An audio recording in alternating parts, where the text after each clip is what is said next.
I think I can sum up the show for you with one word. Nothing. Nothing? Nothing. What does that mean? The show is about nothing. Seinfeld was known as the show about nothing, but really it was about small things that a lot of people would find inconsequential and not about nothing.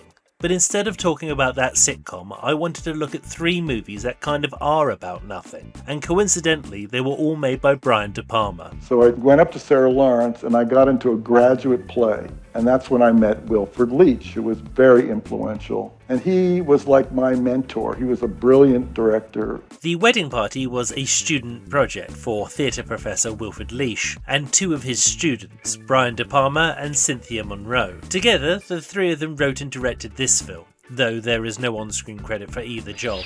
Charlie, what do you think of that house? Just look at it. It's great. You know what I'd like to do? Take those walls, rip them right off. I'd like to take that veranda. Knock off that tower. The tower on the left. Just saw it off and knock it down.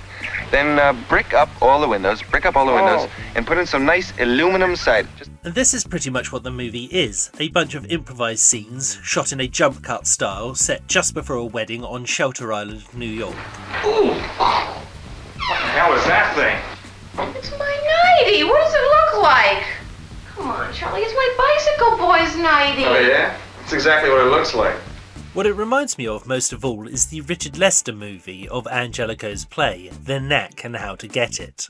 Will you take it? Yes, I'll take it. Have you seen it? Have I seen what? The YWCA. She wants, Through the streets? Yes, through the streets. Would you like a lift? A lift? Well, I can't bring it round. To the YW? Yeah. Is it on your way? Oh, we'll take it. We'll have it. I'll have it. We'll walk it. And much like that film, there are large swathes of the wedding party that I struggle to follow, and that might speak more about me than the film. The great irony was that we co-directed The Wedding Party. That's when I knew more about motion picture directing than Wilfrid did. So I blocked it out a whole different way, broke the whole thing up into a whole bunch of shots, and I made the shot work. To me, it feels like the film is struggling in 2, possibly 3 directions. Of the 3 directors, Brian De Palma went on to have the career I dream of. Wilfrid Leach directed only a handful of TV movies after this, and Cynthia Munro has no further credits to her name. And although this film was officially the first movie of Brian De Palma and Robert De Niro, it was actually released after this one. One of the directors I became friendly with at Universal was a guy named Brian De Palma. And after a while he said, nothing's going to happen at your job. I said, I know, but it's such a cool job. And he said, why don't we go make a movie? And I said, fine. I said, but it's got to be on my vacation because I'm not losing my job. This is Charles Hirsch, the producer of Greetings and the credited co-writer with Brian De Palma. On Greetings, it says screenplay by Charles Hirsch and Brian De Palma.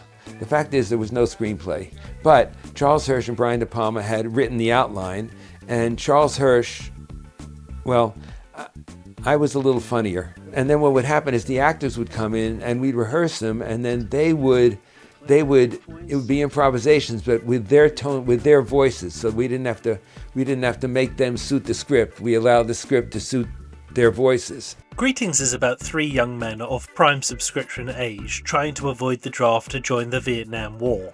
Party was ordered, sir. Come on, tell me to sit down. Oh, yeah. Sit down, son. Thank you, sir. And while they do that, they also navigate the landscape of the times, including the Kennedy assassination, computer dating, and there's also a touch of voyeurism. I know, in a De Palma film, imagine that. Now, you see, what happens is, when this goes on, it goes through this window here, and there's a telescope which someone looks through, and they see a private moment in this glazed glass window here. You see what I mean? I have heard this style of film called the hangout movie before, and I would assume your enjoyment of such a film would depend on your tolerance for being in the company of these characters. Greetings got panned in the New York Times, which was incredible, but in every other paper it got great reviews, and then somebody, a friend of ours who knew somebody at the paper, wrote a long letter to the editor, and it took up practically the whole page, and and he said, Greetings is the greatest film ever made, you guys, Thompson doesn't know what he's talking about, blah, blah, blah, blah, blah. So that kind of helped us a little bit. I saw these 3 films in the reverse order in which I am presenting them here, but this is the order in which they were made. Hi Mum is actually the sequel to Greetings, set after Robert De Niro's character gets out of the army. We did the same thing we did before, making an outline, and then having the actors improvise and everything. But this time, Brian did a lot more work with the actors because I was busy producing. It was a little bit of a bigger film, Of the three films, this one is by far the best. It follows Robert De Niro's John Rubin as he attempts to get into the adult film industry with his voyeuristic movie idea. But it also cross-cuts with an activist theatre group putting on an immersive theatre production about what they refer to as the Black experience. It's just a play. Right, you're participating in a play, and this is part of your part. But you're the actors. And you're the audience. You're also honey. an actor in this case. These two stories feel only tangentially connected until we get to see the actual theatre event, where an audience of wealthy liberals are daubed in blackface and abused. During this prolonged sequence, it is easy to forget that we are watching fiction, as the actors in the scene are clearly unprepared for the humiliation they are put through.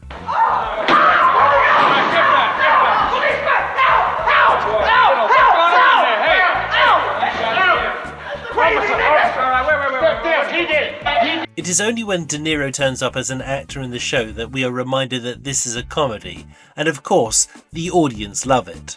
It was some experience. It was a great show, great theater. I'm gonna tell all my friends they've got to come. They've all really got to come. It's a really great but disorientating sequence that combines the two storylines. It's such a great moment that it makes all that happens after it seem kind of dull.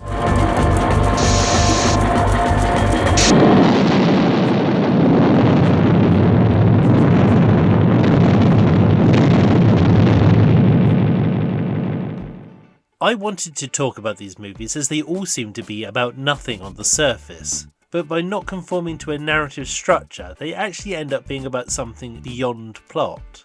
John Rubin is coming back, and he's coming back radicalized because we fought for nothing.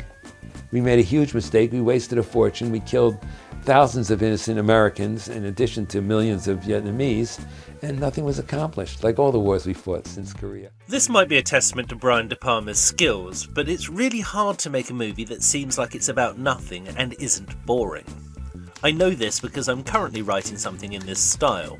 Not to be improvised, but with a very loose structure. Deliberately episodic so it can be shot in fits and spurts.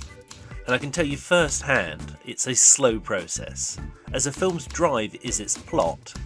And when that takes a back seat, though is crucially still in the same car, forward momentum is the first thing to suffer. If you would like to support this channel, you can send me a one-time donation via this site. There is a link in the description for your ease. If you've enjoyed this video, do check out my other ones. Here's one that the YouTube algorithm thinks you'll like. I'm Scott Kingsnorth, and I'm making a movie.